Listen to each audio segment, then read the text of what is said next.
I'm Christian Villaverde, and I'm going to be talking about the second affirmative of how abortion is a form of murder and it demeans the value of human life. Abortion frequently causes physiological pain and stress. Every person has the right to live, and no force can take that away from him or her. Since life begins at conception, abortion is similar to murder because it is the act of taking human life. Abortion is indirect defiance of the commonly accepted idea of the sacredness of human life. Similarly, once a woman conceives, the fetus should be treated as life that already exists inside of her. Both the Constitution and Bible have said that the right to life is one of the most important rights that we have.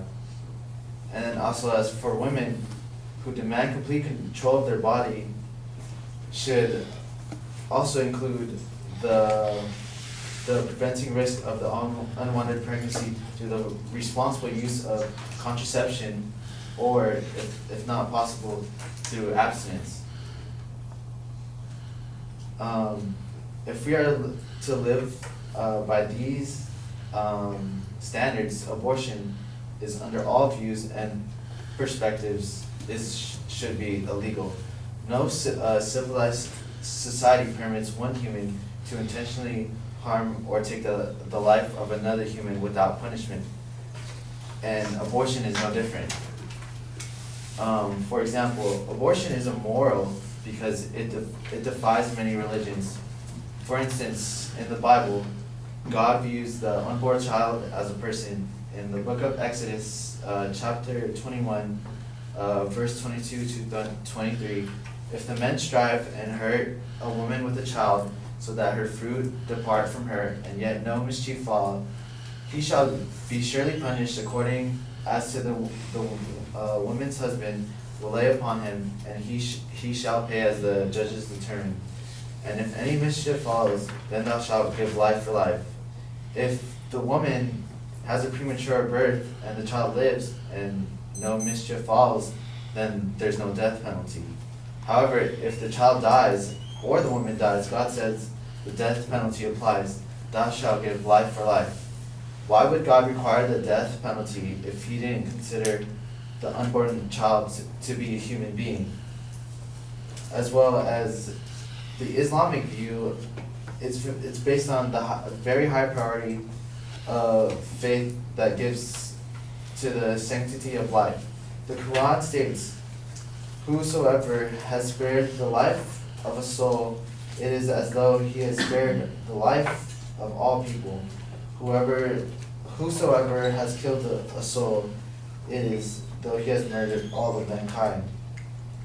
Most Muslim scholars would say that a fetus in the womb is recognized and protected by Islam as a human life. Islam also sees as abortions as like the lesser two of evils. There is a general principle in Sharia, which is Muslim law, of choosing the lesser of two evils. The Quran clearly states that a fetus must not be aborted because the family fears that they will not be able to provide it. They should trust Allah to live for after things. For instance, again in the Quran it says, "Kill not your offspring for fear of poverty. It is we who provide for them and for you. Surely killing them is a great sin." Even Buddhists believe that life should not be destroyed, but they regard causing death as morally wrong only if death is caused deliberately or by negligence. According to the teachings of Buddha, 5 conditions must be present to constitute an act of killing. The thing must be a living being. You, the killer, must know or be aware that it is a living being. You must have the intention to kill it. There must be an effort to kill it. For example, of how abortion might constitute an act of killing. When a baby is conceived, a living being is created that satisfies the first condition. Although Buddhists have believed that the beings live in a cycle of birth and death and rebirth, they regard the moment of conception as the beginning of life of an embodied individual.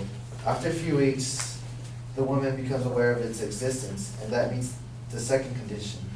If she decides she wants an abortion, that provides an intention to kill.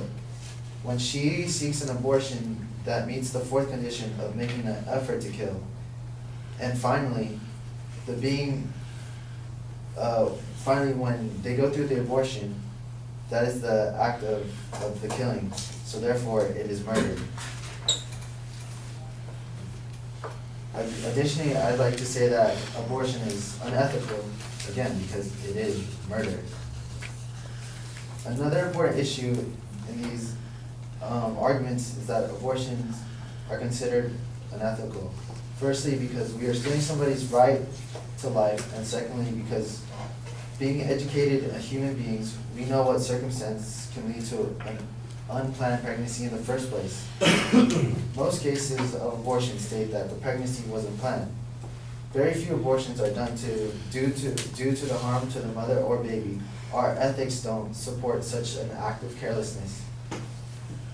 The instance of rape or even incest, proper medical care can ensure that a woman will not get pregnant.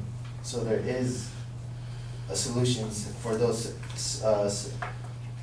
separate cases. Abortion just punishes the unborn child who committed no crime. Instead, it is the perpetrator who should be punished. Additionally, like what we said, that many Americans pay taxes, and a lot of people are opposed to abortion, so therefore it's morally wrong to even just use the money that we fund to pay taxes to fund abortion. Legalizing abortions will just make it a normal way of life to abort a child. We have to understand that abortion is just a better word for murder in both cases. If teenagers understand that they can always go and get an abortion done, there will be no consciousness of holding them back, and unprotected sex will be more encouraged, and we are all aware that the problems that come with that too.